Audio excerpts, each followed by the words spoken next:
In Iceland, you don't have to lock your bike. But I recommend it, otherwise it will be stolen. Being black in Iceland is like being Chinese in Africa. Nobody cares, except racists. This is what tourism in Iceland is all about. You come here and sit down and then you think, why didn't I go to Spain? If being sexy was a crime, I would be in jail for tax fraud. Sometimes when I'm walking to work, I stop here and look at the view and realize I'm going in the wrong direction.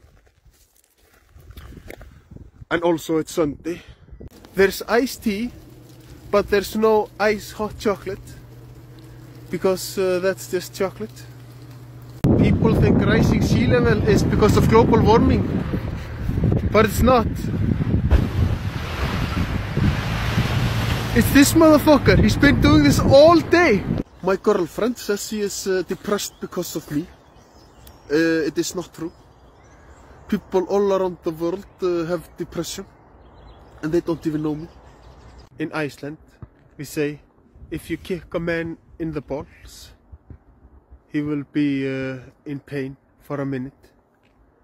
But if you kiss him on the ballsack, he's gay.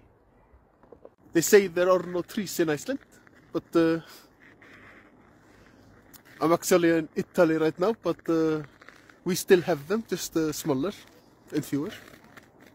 In Iceland, it is acceptable to drink and drive, as long as it is not on the same day.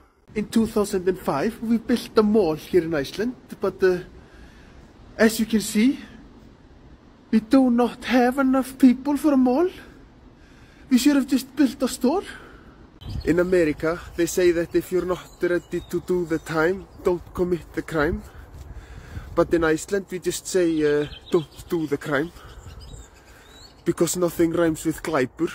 They say that the average erect gorilla penis is approximately 4 centimeters. And I thought maybe we should give starving children food before we measure gorilla dicks. There's a saying in Iceland, if there's fog, you're not able to see as far.